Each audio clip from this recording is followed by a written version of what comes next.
Hey guys, so that time of the month again where I go through replays of the top 25 ranked players on Dueling Book to map out what they're playing based on data from ygeoscope.com. So if you're interested in monthly videos like these, then make sure to subscribe. So for this month, fresh off the remote YCS, this was the breakdown of matches played by our top 25 ranked players, where each player contributed roughly 20 replays each, as that's the maximum that ygeoscope provide. There was a really close tie for first place with the combo Eldlich deck and Floowandereeze.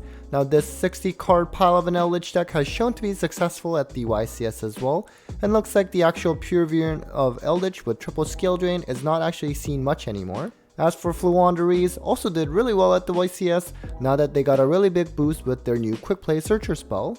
Also, speaking of Floowandereeze, the number 1 ranked player at the time that I collected the data is a player known as Match on Dueling Book, who actually recently started a YouTube channel and provides commentary over competitive DB matches. So you can check him out at Match on YouTube, and I'll have the link down below as well. Anyways, at third we have Swordsoul, which is now slowly coming down in representation, at least among the top ranked players. Still a really good deck, but that Protoss ban did really take them down a notch. Next we have Prank Kids, which was a deck that we saw a lot more in my last month's meta-analysis, but with the Brave engine it is clearly one of the best decks right now. After that we have Dragon Link, which just does not seem to die and has been re-emerging again now that Protoss is banned and they can play again. Following that is Sky Striker, which I would say has not been played as much as I thought it would be, although still quite formidable when paired with DPE. And then we have several decks that were basically represented at a similar amount, including Ad Ignister, ABC thanks to Pier 555 as usual, Sancti and his Math Mech, and some Phantom Knight and Virtual World. Phantom Knight continues to decline in representation among the top ranked, even though initially after the new ban list, it was touted as the best deck of the format. Virtual World was a lot more popular in my last month's meta-analysis, but I don't think anything's changed. It still is a really good deck, especially with the Brave engine along with the release of Fairy Tail Snow. And then we also had this other 60 card pile featuring Rose Dragon, so I didn't even know what image to use for this deck. I'm not sure if this was the one that's being referred to as base. We also had Dinos in the mix as well, which sadly after the mystical images has not been the same and is a lot more fragile. There was a Trap Brigade list as well and seemed to feature the Laralisk package still, which we don't see much of anymore. We also just had one match each contributed from DDD and some non-Swordsoul Tenyi deck. If you compare this to my last month's meta-analysis, like I mentioned earlier, you do see a lot more Prank Kids. There was still a lot of variety in the top 25, with even some rogue decks making on there like Heroes, Madolche, and Thunder Dragon, piloted by Thunder Theory on YouTube. So for this month, our top 25 ranked players won 71% of their matches, and in terms of the playstyle of the decks they piloted, in the 497 matches included, almost 60% involved a combo deck. Now I did categorize the Lich Pile deck as combo since it had more combo elements to it, even though the Lich cards themselves are more control oriented playstyle, so keep that in mind. Now about 15% of mid-range such as decks like Trap Brigade, while a good chunk in 23% being control decks like Floowandereeze or Sky Striker.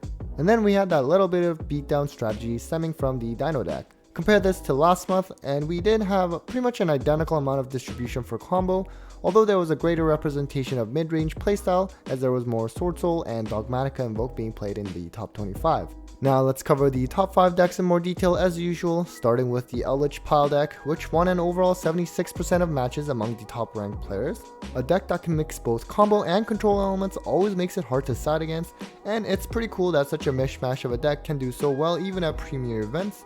Not quite as deadly as the Synchro Eldlich we saw when Eldlich was first released when it was paired with the now banned Jet Synchron, but gives similar kind of vibe. By die roll it did not matter too much as the deck won a respectable 74 to 78% of the matches depending on their die roll result. Among all players it's impossible to tell whether they played the combo Eldlich Pile or not, but if you look at those that played any Eldlich variant, then it was the 4th most played deck on Dueling Book in the last 7 days, and it had a 60% win percentage even among all players, which is really impressive. As for Floowandereeze, it was a strong meta contender up until this point, but now with their new quick play spell, I think it helped them break through that barrier to become one of the top decks. The new card has given them much more consistency while also being able to dodge something like Valor or Imperm even easier now.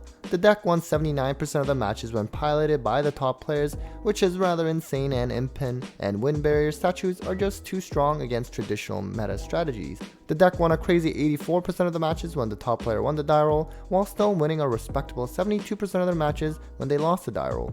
Among all players in the last 7 days, it was a really popular deck as it was the second most played with a crazy 60% win percentage as well.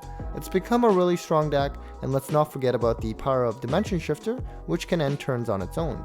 Now we have Swordsoul, which did not do as well this time around with a 62% win percentage. Still a strong deck of course, and very consistent, and now has new lines of play that relies on Halki Fibrax and Death Squad for that Auroradon play. By die roll, as usual, the win percentage did not differ much, although it was lower this time around at around 60 to 64%, while its representation among the top ranked players has fallen a bit. Among all players online, it's actually still the most played deck on Dueling Book, at least in the last 7 days. The win percentage at 53% wasn't too hot though.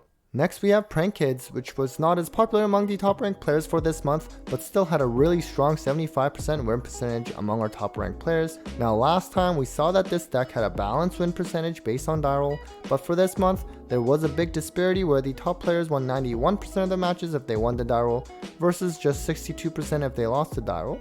Perhaps the small sample size is a factor, as we are dealing with fewer than 50 matches this time, whereas last month we had over 100 to work with. Among all players, still a really popular deck at 6th, and still boasting a really strong win percentage at 59, even among all players. And finally, we have Dragon Link, which just refuses to go away and is once again a popular choice among the top ranked players, and winning about 68% of the matches. Surprisingly, their win percentage did not matter too much based on die roll this time around, although theoretically they should do better if they win the die roll since they love to go first and is a combo deck. Among all players, another really popular choice at 3rd, with a 53% win percentage. It's a very rewarding deck with a bunch of different lines of play and can be difficult to pilot really well, but clearly always has the potential to be a meta contender. Alright guys, so that was it for this month's meta analysis. Hope you found that helpful. I'll look to do my database tier list within the next week or so, where I'll incorporate some of the numbers from this video. Take care guys.